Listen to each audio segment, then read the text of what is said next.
கர்த்தருடைய பரிசுத்த நாமத்திற்கு ஸ்தோத்திரம் உண்டாதாக. நம்ம யோபு 40 அதிகாரங்கள் பார்த்துருக்குறோம். 41வது அதிகாரம். இதில் வந்து என்னென்னா, என்னுடைய நண்பர்களாகிய எலிகு யோபுக்கு விரோதமாக பேசி கொண்டிருக்கிறதுக்கு மாறுத்திரமாக கர்த்தர் பெருங்காட்டிலிருந்து யோபோடு என்ன பேசினார்னு சொல்லி பார்த்தா, அது மிருகங்கள் எல்லாம் வைத்து கர்த்தர் சொன்னார், இதெல்லாம் நீ அறிவாயா அறிவாயான்னு சொல்லி என்ன செய்றாரு, யோபோட்டு பேசுகிறத நம்ம பார்க்குறோம். அடுத்தபடியாக அதே போல் இப்போ 41வது அதிகாரத்தில் என் கர்த்தர் என்ன சொல்றாரு, லிவியாதானை பார்த்து சொல்கிறாரு. இதுக்கு முன்னால பிகமோத்து, குதிரை, வரையாடு, காட்டுக்கழுதை, காண்டாமிருகம், தீக்குருவி, குதிரை இதெல்லாம் நம்ம என்ன செஞ்சோம், கர்த்தர் வந்து இதெல்லாம் உதாரணமாக இதெல்லாம் சொல்லி இதெல்லாம் உன்னால் செய்ய முடியுமாங்கிறத பார்த்து, உங்களோட பேச முடியுமா, இதோட விளையாட முடியுமாங்கிறத வச்சு நம்ம பார்த்தோம். அடுத்தபடியாக இப்போ 41வது அதிகாரத்தில் லிவியாதானன்னு சொல்லி பார்க்குறோம். அந்த லிவியாதான் எப்படின்னா, அது தூண்டுனால யாரையும் நினச்ச முடியாது, பிடிக்க முடியாதான். லிவியாதானை தூண்டினாலும் பிடிக்க முடியாது. அது நாக்கை விடுற கயிற்றுனாலும் என்ன செய்ய முடியாது. நாக்கை வந்து அது நீட்டும்போது அதை கயிற்றை கொண்டு கூட என்ன செய்ய முடியாது. இந்த லிவியாதானோட நாக்கை பிடிக்க முடியாதுங்கிறார். அதன் மூக்கை வந்து நார்கயிறு போட்டு என்ன செய்ய முடியாதான், கட்ட முடியாதான். லிவியாதானோட மூக்கை நார்கயிறு போட்டு என்ன செய்ய முடியாது, கட்டக்கூட முடியாதான். குரட்டினால் அதை தாடையை என்ன செய்ய முடியாது, ஒரு ரூபா குத்த முடியாதான். குரடு வச்சு என்ன செய்ய முடியாது, அது தாடையை ஒரு ரூபா குத்த முடியாதான். அது வந்து நம்மளை பார்த்து நிச்சயமா உன்னை பார்த்து அநேக விண்ணப்பம் செய்யுமாங்கிறார். அது வந்து நம்மளை பார்த்து அநேக விண்ணப்பம் செய்யுமா அப்படிங்கிறார். உன்னை நோக்கி இச்சேக வார்த்தைகள் அது நிச்சயமா சொல்லுமாங்கிறார். அந்த அளவில் அந்த நாரைக்கு அந்த லிவியாதானுக்கு என்ன செய்யுது, எந்த பலனும் இல்லைன்னு லிவியாதானுக்கு நம்மளோட ஏற்று நிற்கிறதுக்கு முடியாதுங்கிறத வச்சு அவர் சொல்கிறார். அதனால் அதை பார்த்து அநேகனை விண்ணப்பம் செய்ய முடியுமா, உன்னை நோக்கி இச்சக வார்த்தைகள் அது சொல்லுமாங்கிறார். ஏன்னா மனிதர்கள் இச்சக வார்த்தையை சொல்லுவாங்க, ஆனால் மிருகங்கள் இச்சக வார்த்தை சொல்ல முடியுமா, முடியாது. அதனால் மிருகங்கள் நம்மளோட வந்து விண்ணப்பம் பண்ண முடியுமா, முடியாது. அதனால் அது சொல்கிறது, இச்ச வார்த்தைகளை சொல்லுமா, அது உன்னோட உடன்படிக்கை பண்ணும். மிருகம் நம்மளோட உடன்படிக்கை பண்ணுவோம், மனிதர்கள் உடன்படிக்கை பண்ணுவாங்க. மிருகங்கள் நம்மளோட உடன்படிக்கை பண்ண கூப்பிட்டு அதுக்கு என்ன தெரியும், ஒன்றும் தெரியாது. அதான் சொல்கிறாரு, அது சதா காலங்களில் என்ன செய்கிறது, நீ அடிமை கொள்வாய். நம்ம வந்து என்ன செய்கிறோம், மிருகத்தை வந்து நம்ம சதா காலையில் என்ன செய்யலாம், அடிமை கொள்ளலாம். அதனால் ஒரு குருவியோடு விளையாடுறது போல் நீ அதனோட விளையாடி அதே உன் பெண் மக்கள் அன்றைக்கு கட்டி வைக்க முடியுமாங்கிறாரு. எப்படி ஒரு குருவியை பிடிச்சி என்ன செய்யலாம், நம்ம விளையாடுறோம். ஆனால் வந்து அது வந்து அதே போல் லிவியாதானை பிடிச்சி உன் பெண் மக்கள் அண்டையில் நீ என்ன செய்ய முடியுமா, கட்டி வைக்க முடியுமாங்கிறார். கூட்டாளிகள் அதை என்ன செய்யுது, அதை பிடிக்க பிரயத்தனப்பட்டு அதை வியாபாரிகளுக்கு என்ன செய்வாங்களாம், பங்கிடுவாருங்களாம். அதனால் நீ அதன் தோலை அநேக அம்புகளினாலும் அதன் தலைகளை எரிய வளையங்களாலும் நீ எரிய முடியுமா அப்படிங்கிற. தோலை அநேக அம்புகளினாலும் அதன் தலையை வளையங்களாலும் என்ன செய்ய முடியாது, எரிவாயாங்கிறார். அதனால் அதன் மேல் உன் கையை என்ன செய்து போடு, அதன் மேல் கையை போட்டு யுத்தத்தை என்ன செய்ய நீ நினைத்துக்கொள்ளு, இனி அப்படி செய்ய நீ என்ன செய்ய மாட்டா, நீ துணிய மாட்டா அப்படிங்கிறாரு. அடுத்தபடியாக சொல்கிறாரு, இதோ அதை என்ன செய்யலாம், பிடிக்கலாம் என்று நம்பினவன் மோசம் போயிட்டான். லிவியாதானை என்ன செய்ய முடியாரோ பிடிக்க முடியாது. அதனால் அதை பிடிக்கலான்னு சொல்லி நினச்சவன் என்ன செஞ்சுட்டானா, அது மோசம் போயிட்டானா. அதெல்லாம் அதை பார்த்தவொன்னே என்ன செய்வானா, விழுந்துருவானா. அந்த அளவில் அதை பார்க்கறதுக்கு என்ன செய்யுது, பயமாக இருக்கும். அதனால் பார்த்தோன்னே என்ன செய்வான், விழுந்துருவாங்கிறார். அதை எழுப்பத்தக்க தைரியவன் இல்லாதிருக்கு. அது வந்து அந்த லிவியாதான் கீழே படுத்துருக்குன்னு வச்சுக்கிடும். அப்போ வந்து அதை எழுப்புறதுக்கு பலன் என்ன செய்யுது, தைரியம் நம்மகிட்ட இல்லைங்கிறார். அப்படிப்பட்டது முன்பாக நம்ம எப்படி நிற்க முடியும் அப்படின்னு சொல்கிறார். அதனால் தனக்கு பதில் கொடுக்கப்படும்படி முந்தி எனக்கு கொடுத்தவன் யாருங்கிறார். எனக்கு பதில் கொடுக்கறதுக்கு முந்தி எனக்கு பதில் கொடுத்தவன் யார், வானத்தின் கீழ் உள்ளவைகள் எல்லாம் என்னது, என்னுடையதாக இருக்கிறது அப்படிங்கிறார் கர்த்தர். வானத்தின் கீழ் உள்ளெல்லாம் என்னுடைய, நான் சிருஷ்டித்தனால என்னுடையதெல்லாம் அப்படின்னு சொல்கிறார். அதனால் அதன் அங்கங்கள், அதன் வீரியங்கள், அதன் உடல் இசைவின் எல்லாமே நினச்சது இன்னதென்று நான் நினச்சி சொல்லாமல் நான் உனக்கு என்ன செய்ய மாட்டேன், மறைக்க மாட்டேன் அப்படிங்கிறார். அதனால் அது மூடி இருக்கிற அதன் போர்வையை கிளப்பக்கூடியவன் யாருமே லிவியாதான் பக்கத்தில் போக முடியாது. அதனால் அது வந்து தன்னால் என்ன செய்கிற போரை எடுத்து மூடினால கூட அதை என்ன செய்யக்கூடாது, நம்ம அதை தூரம் எடுக்கிறதுக்கு முடியாதான். அதன் 2 தாடைகளின் நடுவே கடிவாளம் போடத்தக்கது. அந்த லிவியாதானுக்கு என்னது தாடை இருக்குது, அது தாடைக்கு நடுவில் என்ன செய்ய முடியாது, விலங்குகள் என்ன செய்யுது, போட முடியுமா அப்படின்னு சொல்லி கேட்குறாரு. அதெல்லாம் என்ன செய்ய முடியாது, கடிவாளம் என்ன செய்யுது, போட முடியுமாங்கிறாரு. மாடுக்கு குதிரைக்கு எல்லாம் என்ன செய்தோம், நம்ம போடுதோம். ஆனால் வந்து எதுக்கு என்ன செய்யுது, கடிவாளம் போடத்தக்கவன் யார் அப்படின்னு சொல்லி கேட்குறாரு. அதனால் அது முகத்தின் கதவை திறக்கக்கூடியவன் யார், அந்த லிவியாதானுடைய முகத்தின் கதவை என்ன செய்ய முடியாது, யாரும் திறக்க முடியாதான். சுற்றிலும் இருக்கிற அதன் பற்கள் என்னது பயங்கரமாக இருக்குதான். அதன் பற்கள் பயங்கரமாக இருக்கிறதுனால அது முகத்தை என்ன செய்ய முடியாது, நம்ம திறக்க என்ன செய்ய முடியாதுன்னு சொல்கிறாரு. அடுத்தல முத்திரை பதிப்பு போல் அழுத்தம் கொண்டு அடர்த்தியாக இருக்கிற அதன் பரிசைகளின் அரணுப்பு என்னச்சு தான் மகா சிறப்பாக இருக்கிறதாம். அவைகள் நடுவே அவைகள் நடுவே காற்றும் நினச்சது எப்படி புக மாட்டாதோ அதே போல் நெருக்கமாய் அவைகளில் நினச்சது ஒன்றோடு இணைக்கப்பட்டிருக்குது அப்படிங்கிறார். ஆனால் அவைகள் ஒன்றோடு ஒட்டி கொண்டு இணைப்பிரியாமல் நிச்சயமா பிடித்து கொண்டிருக்கிறதாம். அது வந்து தும்பும்போது ஒளி வீசுமா. அந்த லிவியாதான் தும்பும்போது நிச்சயமா ஒளி வீசுமா. அதுவும் கண்கள் வந்து அருணோயத்தின் புருவங்களைப் போல் இருக்கும். அருணோய் தானே எனது சூரியன் உதிக்கிறதுல அது. அப்போ அந்த அருணோயத்தின் புருவங்களைப் போல் நிச்சயமா அது வந்து நிச்சயமா தும்பும்போது அந்த ஒளி வீசுமா. அடுத்தல அதன் வாயிலிருந்து எரிகிற எரித பரதங்கள் புறப்பட்டு புத்தகங்கள் புறப்பட்டு அக்கினி வாயிலிருந்து புத்தகங்கள் என்ன செய்யுது எரிக்கிறான். அதே போல் வாயிலிருந்து எரிகிற அந்த புஸ்தகங்களில் கூட என்ன செய்யுது புத்தகங்கள் புறப்பட்டு அக்கினி பொறிகள் போல் என்ன செய்யுமா பறக்கும். அது வாயில் எரிகிற அந்த புத்தகங்கள் புறப்பட்டு அக்கினி பொறியாகி அது நிச்சயமாக பறக்குமா. கொதிக்கிற சட்டியிலும் கொப்பரையில் இருந்து புறப்படுறது போல் அது நாசிலேருந்து என்ன செய்யுமா புகை எழும்புமா. இப்போ நம்ம வந்து கொதிக்கிற சட்டியிலேருந்து என்ன செய்யுது புகை வரும், கொப்பரையிலேருந்து என்ன செய்யுது புகை வரும். அதே போல் அந்த லிவியாதான் நாசிலேருந்து என்ன செய்யுமா புகை என்ன செய்யுமா புறப்பட்டு வருமா. அது சுவாசம் கறிகளை என்ன செய்யுமா கொளுத்துமா. கறிகள் எதுக்கு கொளுத்துறாங்க, ஹோட்டலில் நினச்சிறாங்க சமையலுக்கு நினச்சிறாங்க, அந்த கறிக்கட்டை எடுத்துக்கொண்டு நினச்சிறாங்க கொளுத்து யூஸ் பண்ணுறாங்க. அதே போல் அது நாசியிலிருந்து என்ன செய்யுமா கொதிக்கிற சட்டியிலும் கொப்பரையில் இருந்து புறப்படுவது போல் அது நாசியிலும் புகை என்னச்சுமா புறப்பட்டு வருமா. அதன் சுவாசம் கறிகளை என்னச்சுமா கொளுத்து விடுமா. கறியினுடைய வியாதனுடைய சுவாசம் வந்து ஒரு கறி கட்டை கூட என்னச்சுமா கொளுத்தி விட்டுருமா. அதன் வாயில் இருக்கிற ஜுவாலை என்னச்சுமா புறப்படுமா. அதன் கழுத்தில் பெலன் குடியிருக்குமா. வியாதனுடைய பெலன் என்ன செய்யுது கழுத்தில் குடியிருக்குன்னு சொல்லி பார்த்தோம். இதுக்கு முன்னால் நம்ம ஒன்று பார்த்தோம், பெலன் வந்து இடுப்பில் இருக்குதுன்னு சொல்லி பார்த்தோம். அது வந்து எதுக்கு பிகமத்துக்கு பெலன் வந்து என்ன செய்யுது இடுப்பில் இருக்குது, வீரியம் வந்து வயிற்று நரம்பில் இருக்குதுன்னு சொல்லி பார்த்தோம். இப்போ இதுக்கு வந்து என்ன செய்யுதுன்னா லிவியாதானுக்கு பெலன் எங்கே இருக்குது கழுத்தில் இருக்குதான்.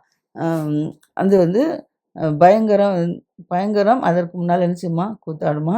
அதன் உடற்கூறுகள் அசையாதபடி கெட்டியாக என்ன செய்யுமா ஒன்றோடு என்ன செய்யுமா ஒட்டி கொண்டிருக்குமா. அது நெஞ்சு ஒரு கல்லை போல் நினச்சிதான் இருக்கிறதா.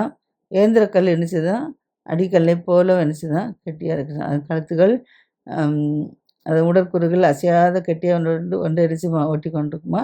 அது நெஞ்சு கல்லை போலவும் ஏந்திரத்தின் அடிகளை போலவும் நினச்சிமா அந்த கெட்டியாக இருக்குமா.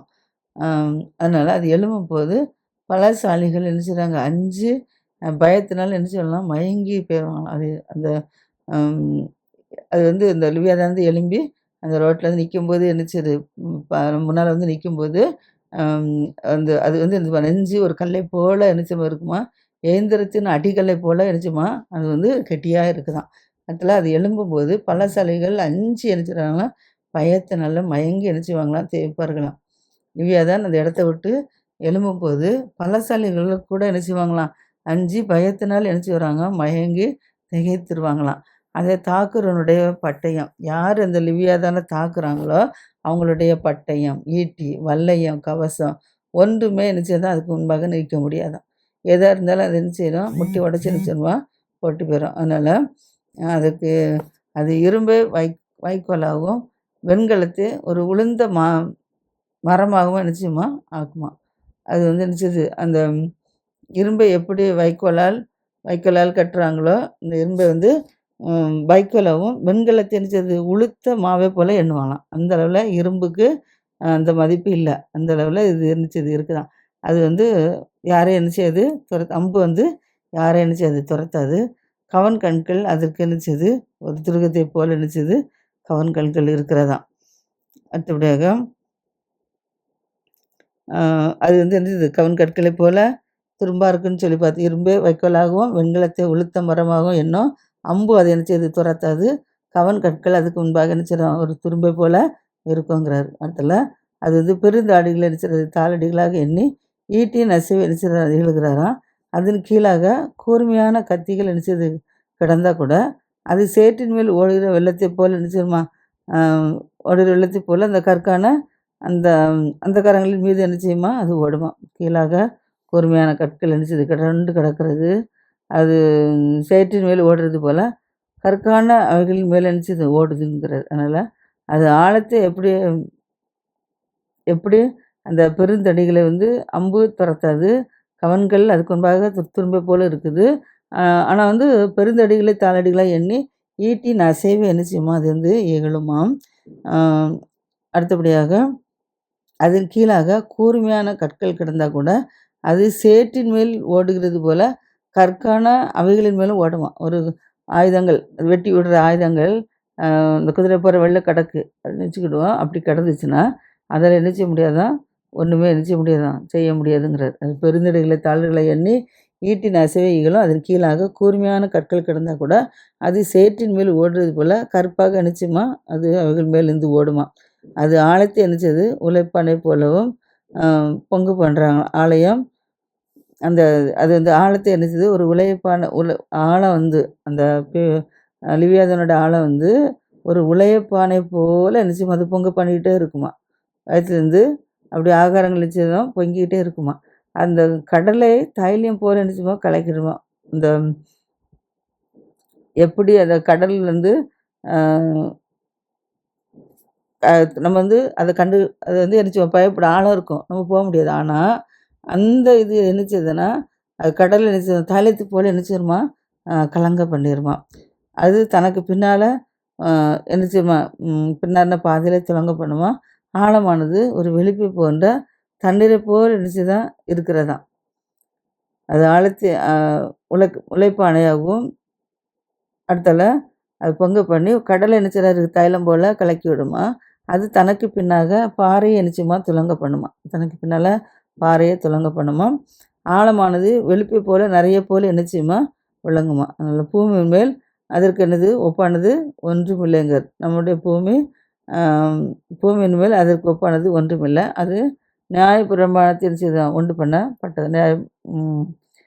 நிர்பந்தம் அது பூமியின் மேல் அதற்கு ஒப்பானது ஒன்றுமில்லையா. அது நிர்பயமாக இருக்க உண்டு பண்ணப்பட்டதான். அந்த மிருகம் அது ஒரு மேட்டிமையானதெல்லாம் அற்பமாக எண்ணுகிறதான். யார் மேட்டுமை பண்ணால் கூட அற்பமாக எண்ணுமா.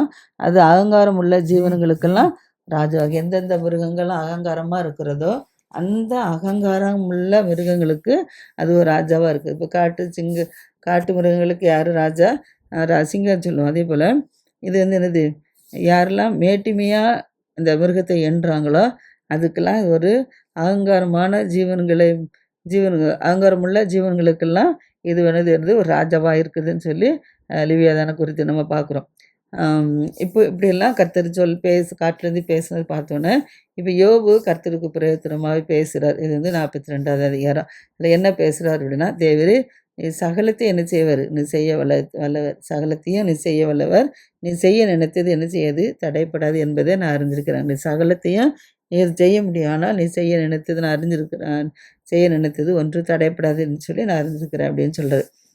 அறிவில்லாமல் ஆலோசனை மறைக்கிற இவன் யார், ஆகியால் நான் எனக்கு தெரியாததையும் என் புத்திக்கு எட்டாததையும் நான் நினைச்சுவேன்.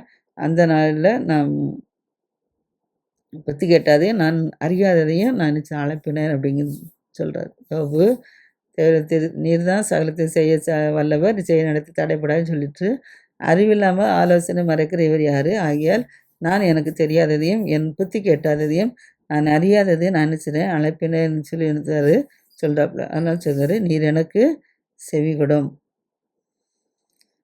யோபு சொல்கிறாரு, நீ எனக்கு செவி கொடும், அப்பொழுது நான் பேசுவேன், நான் உம்மோட கேள்வி கேட்பேன், நீர் எனக்கு உத்தரவு சொல்லும் அப்படிங்கிறார். அதனால் என் காதினால் உண்மை குறித்து நான் என்ன செஞ்சேன் கேள்விப்பட்டிருக்கிறேன், ஆனால் இப்பொழுதும் என் கண் உண்மை நினச்சது காண்கிறேன். காதினால் உண்மை குறித்து நான் கேள்விப்பட்டிருக்கிறேன், ஆனால் இப்போ என் கண் நினச்சது உண்மை காண்கிறது அப்படிங்கிறார்.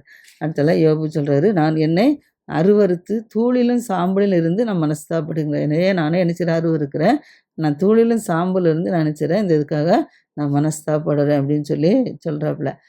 கர்த்தர் இந்த வார்த்தைகளை யோபோட சிலர் பேசி முடிக்கிறாரு. பேசி முடிச்சுட்டு கர்த்தர் தேவனான எலிப்பாசை நோக்கி என்ன செய்தார், உன்மேல் உன் 2 சிநேகிதர் மேலும் எனக்கு கோபம் மூளுகிறதுங்கிறார். ஏன்னா கத்தின வார்த்தைகளை யோபுகிட்ட பேசுகிறாரு. பேசிட்டு அந்த தேமானை எலிபாசிட்ட அவர் என்ன சொல்கிறாருன்னா, தேமானாய் எலிபாசை நோக்கி உன்மேலும் உன் 2 சிநேகிதர் மேலும் எனக்கு கோபம் மூளுதுங்கிறார். ஏன்னா 2 நண்பர்களும் என்ன செய்றாங்க, கர்த்தரையும் யோபையும் புறக்கணிச்சாங்க. அதனால தான் அவர் சொல்றாரு, உன்னுடைய தேமான எலிபாசை நோக்கி எலிபாஸ்ட்ட சொல்றாரு. மொத்தம் 3 பேர்ல. அப்ப எலிபாஸ்ட்ட கர்த்தர் பேசும்போது இன்னும் 2 பேர் தான் சொல்ல முடியும். உன்மேலும் உன் 2 சிநேகிதர்கள் மேல எனக்கு கோபம் உள்ளது.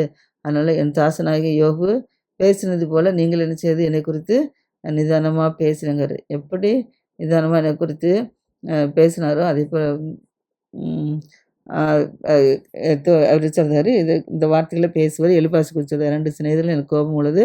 யோபு பேசினது போல நீங்கள் என்னை குறித்து என்ன செய்யல நிதானமாய் பேசுறேங்கிறார். எலிபாச பார்த்து சொல்றாரு. யோபு எப்படி தாழ்மையா எனக்கு பேசுறாரு. ஆனா நீங்க வந்து என்ன செய்யல, எனக்கு பேசுறது வந்து எனக்கு கோபம் தான் மூளுது.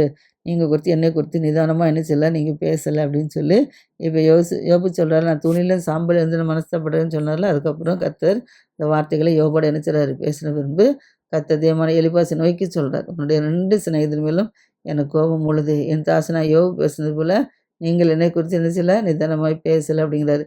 ஆதலால் ஆ ஆகையால் நீங்கள் 7 காளைகளையும் 7 ஆட்டுக்கடாக்களையும் தெரிந்து கொண்டு என்ன செய்யணும் அப்படின்னா, தெரிந்து கொண்டு என் தாசனாகிய யோபனிடத்தில் என்ன செஞ்சுருங்க, கொடுத்துருங்க.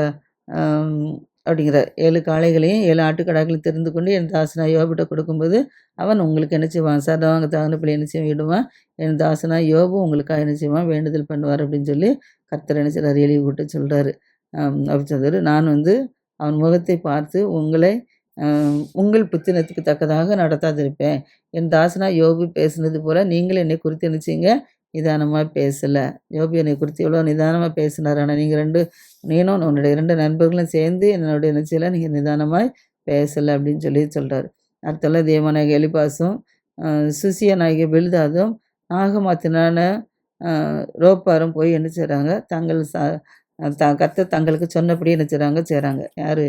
எலிப்பாசு, பில்தாத், சோப்பார் 3 பேரும் என்ன செய்றாங்க, கர்த்தர் சொன்னார்ல 7 மிருகங்கள, காளைகளையும், ஆட்டுக்கடாக்களையும் கொண்டு தெரிந்து கொண்டு எனக்கு சர்வாங்க தகன பலி செலுத்துங்க. அப்ப யோபு உங்களுக்காக வேண்டுதல் பண்ணுவான். அந்த நேரத்தில நான் என்ன செய்வேன், உங்க புத்தினத்துக்கு தக்கதாக நான் நிச்சயம் நடத்தாதிருப்பேன். என் தாசனாகிய யோபு பேசினது போல் நீங்கள் என்ன செய்ய வேண்டாம், என்னை குறித்து நிதானமா என்ன செய்ய வேண்டாம், பேச வேண்டாம்னு சொல்றாரு. அடுத்தபடியாக அப்பொழுது தேமானாகிய எலிபாசும், அம் சுகியனான பில்தாதும், நாகமாத்தினாய சோப்பாரும் போய் கர்த்தர் தங்களுக்கு சொன்னபடியே செய்தார்கள். அப்பொழுது கர்த்தர் அம் யோபின் முகத்தை பார்த்தாராம். யோபின் முகத்த என்ன செய்றாரு, பார்க்குறாரு. தேவனாகிய எலிபாசு, சுகியனான பில்தாத், சோப்பார் இவங்கலாம் கர்த்தர் தங்களுக்கு சொன்னபடியே செய்றாங்க. அதனால கர்த்தர் என்ன செய்றாரு, யோபின் முகத்தை என்ன செய்றாரு, பார்த்தார். யோபு தன்னுடைய சிநேகிதர்களுக்காக இப்படி செய்றாருன்னு நினைச்சு அவரோட முகத்தை பரிதாபத்தோடு பார்க்குறாரு. பார்த்து சொல்றாரு. இப்போ வந்து யோபு என்ன செய்றான், தன்னுடைய சிநேகிதர்களுக்காக என்ன செய்தான், வேண்டுதல் பண்றான். என்னுடைய சிநேகிதர்கள் என்ன அற்பமா பேசினது, கர்த்தர் அற்பமா பேசினது எல்லாமே என்ன செய்றான், கர்த்தரிடத்துல யோபு என்ன செய்றான், விண்ணப்பம் பண்றான். அவங்க செய்த தப்பெல்லாம் மன்னிக்க சொல்லி.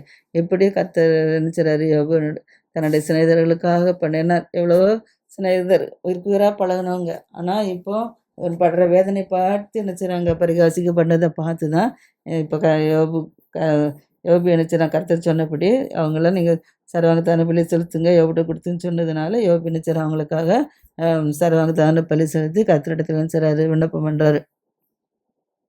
அந்த விண்ணப்பம் பண்ண ஜெபத்த கேட்டு கர்த்தர் என்ன செய்றாரு, அவங்க சிநேகிதர்களுக்காக வேண்டுதல் பண்ணும்போது கர்த்தர் இந்த சிறையிருப்பை என்ன செஞ்சுட்டார், யோபுடைய சிறையிருப்பை மாற்றிட்டாரு. தன்னுடைய சிநேகிதருடைய சிறையிருப்பை மாற்றிட்டார். இதமாக யோபுக்கு முன் இருந்த எல்லாவற்றையும் பார்க்கிலும் இரட்ட தனியாய் கர்த்தர் அவனுக்கு என்ன செய்றாரு, தந்தளினாராம். அப்பொழுது அவனுடைய எல்லா சகோதரரும் சகோதரிகளும் எப்படி அவனுக்கு அறிமுகமாய் இருந்தாங்களோ, அவங்க எல்லாரும் என்ன செய்றாங்க, அவனிடத்துல வந்து அவன் வீட்டில அவனோடு என்ன செய்றாங்க, போஜனம் பண்றாங்க. கர்த்தர் அவன் மேல் வரப்பண்ணின சகல தீங்கின் நிமித்தமும் அவனுக்காக என்ன செய்றாங்க, சகல ஜனங்களும் அங்கலாய்க்கிறாங்க. சகோதரர், சகோதரிகள், அவனுக்கு அறிமுகமானவர்கள் எல்லாருமே வந்து என்ன செய்றாங்க, அவனுக்காக அங்கலாய்க்கிறாங்க.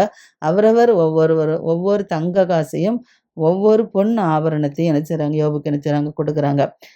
இப்ப யோபு கர்த்தர் யோபின் முன்னிலைமை பார்க்கலாம். முன்னால அவர் எப்படி இருந்தாரோ, அதை விட பின்னிலைமையும் கர்த்தர் என்ன செஞ்சுட்டார், யோபுக்கு ஆசீர்வதிச்சுட்டார்.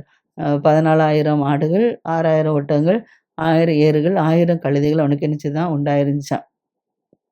அது மாத்திரமல்ல 7 குமாரர்கள். முன்னால இருந்ததோட இப்ப வந்து டபுள் தனமா கத்தரிச்சு குடுக்குறாரு. முன்னால வந்து அம் 14,000 அ 7,000 தான் என்னச்சுது ஆடு இருந்துச்சு. ஆனா இப்போ 14,000 ஆடுகள குடுத்துருக்காரு.